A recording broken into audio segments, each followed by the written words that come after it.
All right, guys. So at this point, the quiz pretty much should have timed out. And I was watching progress as we go, and it looks like, yeah, I'm definitely noticing some improvements, which is good. You guys are starting to get that redox concept down. So we're pretty much done with redox for now. You will see it again on the final, so make sure you don't forget about it. So we're changing gears now, moving over into gas laws and pressure, volume, temperature, number of mole relationships. Okay, so we're talking about gases here. All right, so that was the video that we dealt with from last night. And again, what we want to do is sort of build on what we learned there. So where we focused in that video was essentially, what do we mean by pressure, which is one of the primary variables that we can use when we talk about the behavior of gases. And the reason for that is because gases are compressible, right? So if I apply a pressure to a gas, the gas will change its volume in response to that, for example. Okay, and we'll find out there are other variables that relate to pressure as well. Excuse me, Just Professor. Yeah, go ahead. What this we're currently learning pressure, right? So what's the next number for the video, or video number? Actually, yeah, thanks for reminding me about that. So there actually isn't going to be a video for Monday because I want to spend an extra day on this. We're actually probably a little ahead of where we need to be. So basically, it was, I forget what this last one was. I don't keep the numbers in front of me. But the next one, I think, is applications of the ideal gas equation or the ideal gas law. I was looking ahead. So that's the one you're going to be looking for, but you won't need it till Wednesday. That makes sense? So in other words, no new video for Monday. So I'm glad you reminded me of that. I want to actually spend a couple days on these simple gas laws before I really launch into the ideal gas equation, which is the topic of the next video. So that one's for Wednesday. All right. So when we talk about pressure, what we're going to be talking about, of course, is going to be a series of units. So we're going to have different pressure units we can use depending upon the application. And when we talk about these different pressure units, they're going to be based on one specific situation, which is the atmospheric pressure that we have at sea level. All right, so we defined in the last video the Pascal, and we said that was the standard SI unit of pressure. Okay, well, it turns out that at sea level, the pressure bearing down on us in terms of that unit is 101.325 kilopascals. Okay, so that would be 1,000 pascals. That's what the kilo means. And if I wanted to just do it in terms of pascals, you would just move that decimal point 3 places to the right. Okay, so that's atmospheric pressure at sea level, and that's our reference point. Okay, but as I mentioned, there are going to be some other useful units that we can use. So we often don't use the Pascal or the kilopascal. That's the one we defined because it's the standard SI unit, but it's not the typical one we use. So I'm going to show you some other units, and we'll just relate them to each other through the kilopascal here. And the more common one is the atmosphere, or ATM. All right. And 1 atmosphere, again, is the pressure bearing down on us in that unit at sea level. Another pressure unit that we commonly see is the torr. And it turns out that 1 atmosphere contains 760 torr. And then there's another one that's equivalent to the torr, which is millimeters of mercury. Okay, so it turns out that 760 millimeters of mercury. You can see there the equivalency between the torr and the millimeter of mercury. They're one and the same. So 1 millimeter of mercury is the same as 1 torr. All right, and you can see that there's 760 of those in a single atmosphere. Okay, so those are the 3 units that we use most of the time, are these guys right here. So these are the ones we'll primarily focus on, most useful.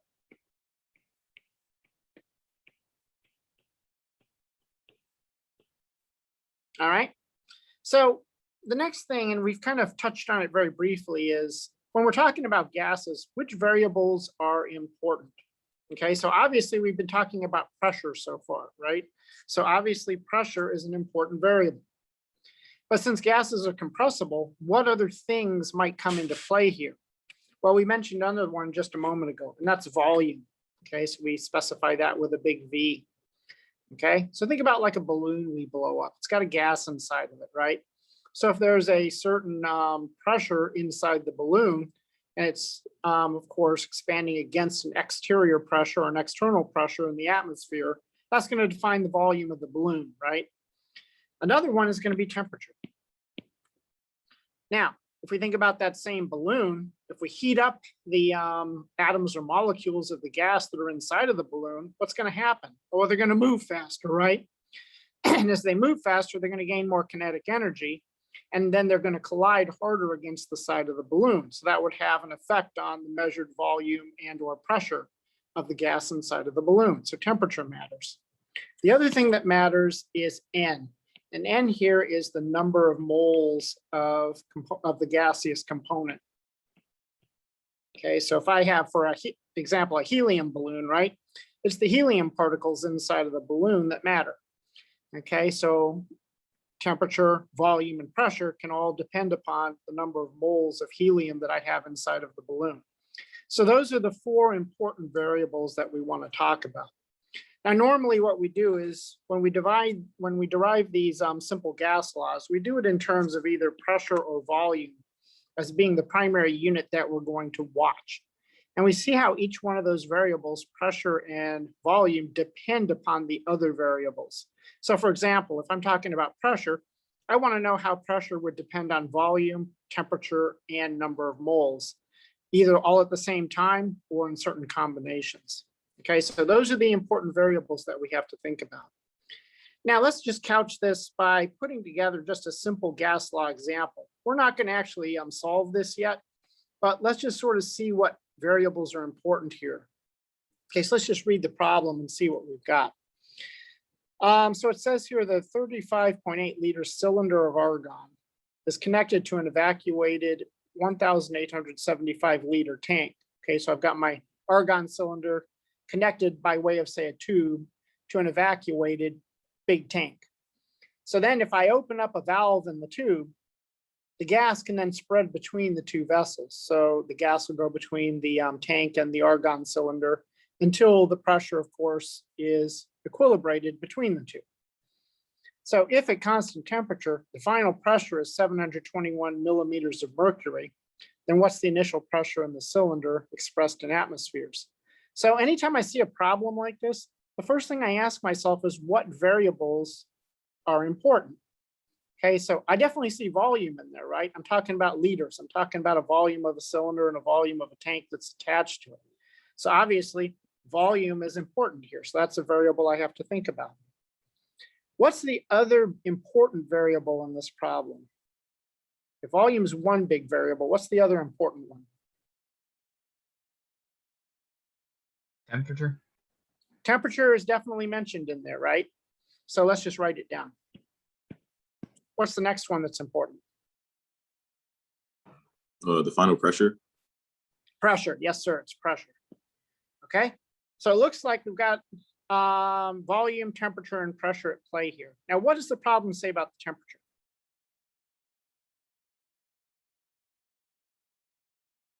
It's constant. It's constant, so that means it's not changing. Okay, so now if I say that the temperature remains constant, do I need to worry about the effective temperature? No. And in fact, I don't. Okay, so that's another thing. So we're going to take temperature out of this, even though it's mentioned in the problem. Okay, we know that it's constant. So if it's not changing between an initial set of conditions and a final set of conditions, I know I can get rid of it. How about the number of moles of the gas? Does that ever come into play here? No, it doesn't, because it's A, not mentioned in the problem, and B, we have a closed system here. So the number of moles of the gas can't change. Okay, so that's another constant that I've got in there. So it turns out what I need in order to solve this problem is a relationship between an initial and final volume and an initial and a final pressure. So I need a pressure volume relationship. Okay, so see how I kind of deconstructed the problem to figure out exactly what variables I need. All right, so we're not ready to solve the problem yet because we don't have an expression that relates those two things. So I'm going to just leave some space here, guys, and we'll come back and solve the problem. So what I want to do here is I want to start deriving what we call some simple gas laws. Okay, So when I say simple gas laws, I'm talking about laws that basically relate one variable to another. Now, there's several ways we can go about doing this. One way I could go about doing this is I can show you the important gas law that has all the variables in it. Okay, and it's actually called the ideal gas law or ideal gas equation. And here's what it says, and any of you guys who've had high school chemistry will probably recognize it. It says that PV is equal to N times R times T. So there's the go-to equation. It's got all the different variables in it. Notice it has pressure, it's got volume, it's got N, which is the number of moles, and it's got T. And then there's this other thing in there, okay? It's that R. R is defined as the gas constant. Okay, here's what it's equal to. 0.08206. And here are the units. Liter atmospheres divided by mole Kelvin. All right, now the nice thing about this is when I'm using the ideal gas law or equation, it tells me exactly what the units of pressure, volume, number of moles, and temperature need to be, right? So pressure has to be in terms of atmospheres, volume's got to be in terms of liters, and the number of moles is exactly that, it's just the number of moles I've got, and T is got to be expressed in Kelvin, okay? Now, what I can do is I can derive my simple gas laws from the ideal gas law or equation because it's got all of them in there. So all I really have to do, and we're going to look at the pressure dependent ones first. Okay, so we're going to put this always in terms of pressure.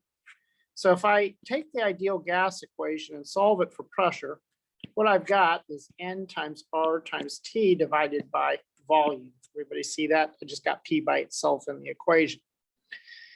All right, so now I'm going to use this as the basis of developing the various simple gas laws that I want.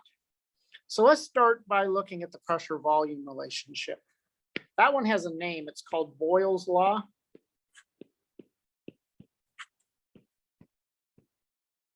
Okay, and it relates pressure and volume at constant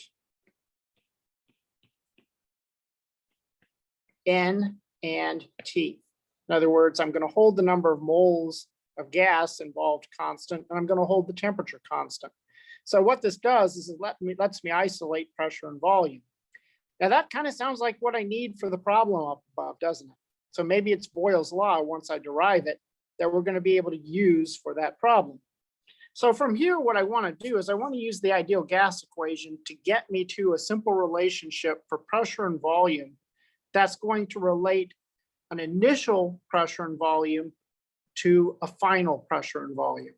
Okay, so I need an initial set of states and a final set of states. So let's go ahead and do that. So again, I'm just going to rewrite the ideal gas equation here.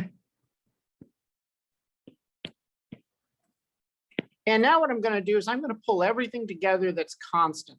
So anything that's a constant, I'm going to put a little check mark over it. Okay, so in Boyle's law, I have a constant N, so I'm going to put a check mark over it. R is always a constant, so we'll put a check mark over that. And it tells me also in Boyle's law that T is constant. So what I'm going to do is I'm just going to combine those into one constant, which we'll call, let's just say A. So now this becomes A over V, where A is just a constant. And that makes sense because it's just three constants collected, right? So what this is telling me, and another way I could write this is I could write it as A times 1 over V. That's another way I could write this. And this is all equal to pressure, right? So this tells me that I've got a relationship between pressure and volume that is an inverse relationship, okay? So if I say that P is equal to A times 1 over V, another way of writing that in terms of just a simple proportionality is that pressure is proportional to 1 over volume. Now, what does that mean to us? Well, it means that that's an inverse proportionality. And what that really means is that as one of those variables goes up, the other one's going to go down, okay? So think about it in terms of, say, a balloon. okay? If you've got a balloon, just a helium balloon or something like that, and you increase the pressure by squeezing the balloon, right? What happens to the volume of it? If you take that balloon and cup it in your hands and then you squeeze it, what's happening to the volume inside the balloon? Is it going up or down? Down. It's going down. So as I increase the pressure on the balloon, the volume of the balloon goes down. Okay, so that's an example of Boyle's law that we can just kind of simply relate to. All right, so that's an inverse relationship. So now here's the deal. If I go back to that, and I put the constant back in there, so I'm just going to rewrite it with the constant in here. Say that pressure is equal to A divided by V. I can solve that for the constant, can't I? So if I do that, I can say that A is equal to pressure times volume.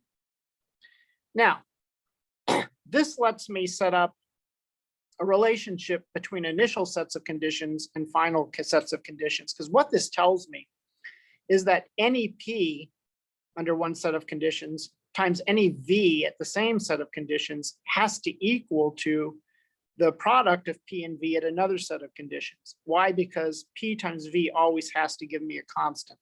It always has to product out to the same thing. Okay, so what that means is that I could say P initial times V initial for an initial set of conditions is equal to A, but that A also has to equal to P final times V final, right? Because that rule right above here, this law says that no matter what P value I have and no matter what V value I have, they have to multiply together to give me that constant A. So P initial times V initial has to equal to P final times V final. They both have to product out to A. So what that means is I can just take the A out, and I can say that P initial times V initial is equal to P final times V final. Now this is the useful form of Boyle's law. So when we get right down to it, that's it. Now I showed you basically how to derive it from the ideal gas equation. If you want at this point just memorize it, that's absolutely fine. But the nice thing about using it with the ideal gas equation is that essentially I can always go back to that. Okay. So while we're at it, let's go ahead and use it. Okay, I've got the relationship I need. So let's go back up to this example problem up here. Okay, this is a Boyle's law problem. Why? Because it's volume and pressure that I care about at constant N and T. Okay, so it's only volume and pressure that are changing. All right, so in a case like this, what I'm going to do is set up a situation where I have a P initial and I've got a V initial. And I'm going to have a P final and a V final. Okay, so what I like to do is just fill in the things I know, right? So in this case, what's the question asking me for? It's asking me for an initial pressure in the cylinder. Okay, so let's let that be the variable. I don't know what that is. That's what I'm trying to find out. Now, do I know what the initial volume of the cylinder is? Yeah, the problem tells me that. That's 35.8 liters. Okay, how about a P final? After the gas is allowed to expand into both vessels. Yeah, okay, we got a P final across both vessels. That's 721 millimeters of mercury. Now, do I have a V final? What would the V final be here, guys? The final volume, what would that be? The sum of the two volumes. Yeah, you got it. It would be the 1875 plus the 35.8. And I summed those two together, 1910.8 liters. Now, keeping track of sig figs, I have to end at the zero there because I don't have any precision to the tenths place in the 1875 there. So I'm just going to underline that to keep my sig figs straight. And what's the other thing that it asked me for? It asked me for that initial pressure in the cylinder in atmospheres. Okay, so why don't I go ahead and make that conversion on P final here and take it to atmospheres, right?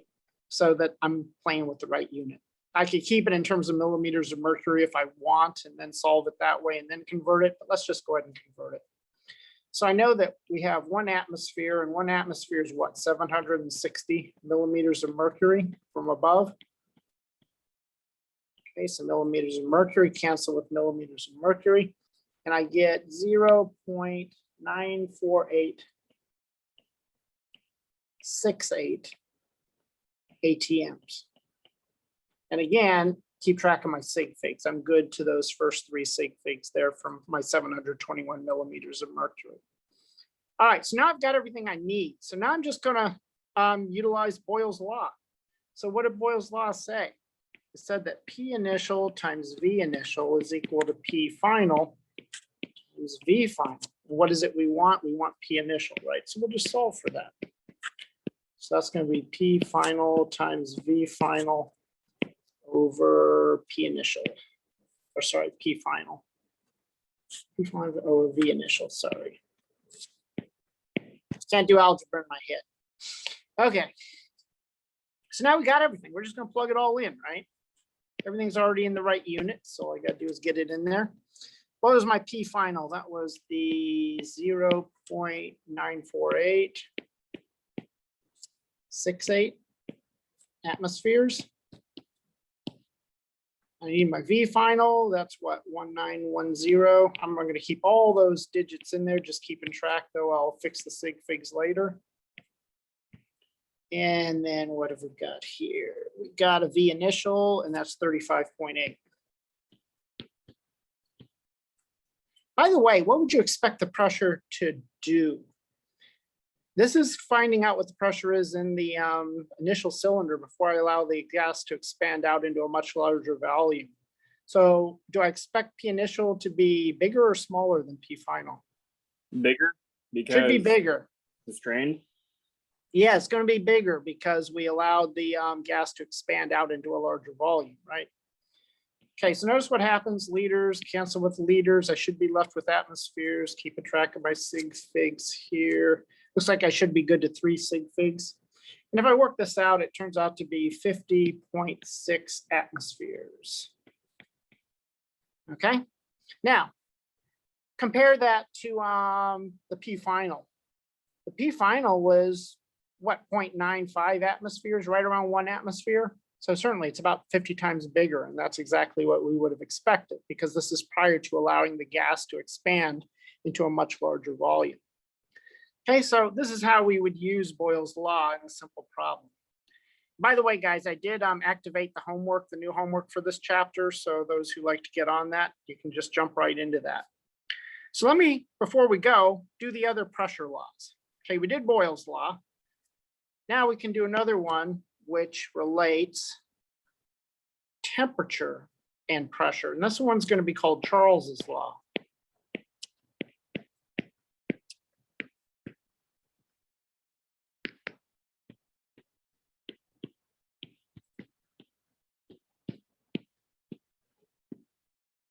We want to do that at constant volume and N, right? So let's do the same thing. We know that PV equals nRT. All right, I want to solve for pressure. So that's going to equal to N times R times T divided by V. Now, what are we holding constant? Okay, so let's check the constants. N's a constant, R's a constant, V's a constant. So we can just combine them into a new constant, B, which is times now T. Okay, everybody see what I did there? So now what am I noticing? I've got a relationship now where I say that P is equal to B times T. Another way of saying that is I could say that P is proportional to T. And again, that's going to be at constant volume and number of moles. So what does that mean? So think about your helium balloon again. So let's heat up the gas atoms inside the helium balloon. They're going to move faster, right? As they move faster, they're going to get more kinetic energy and they're going to bang against the side of the balloons. What's that going to do to the pressure on the inside of the balloon? Increase it or decrease it?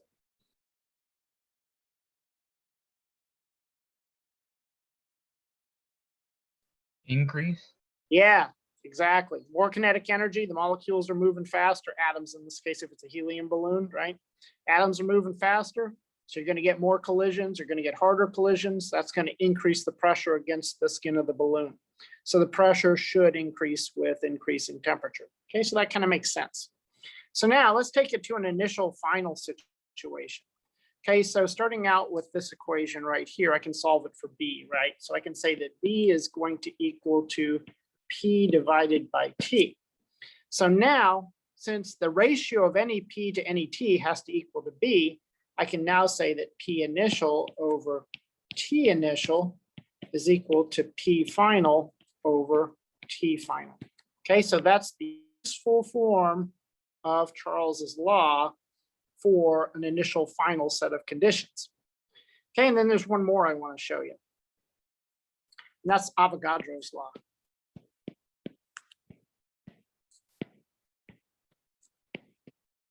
That one's easy to remember because Avogadro's the mole guy, right? We know Avogadro's number, that's the number of things in a mole. So I think him as the mole guy. So this one would relate pressure and, oh, guess what? Number of moles. Okay.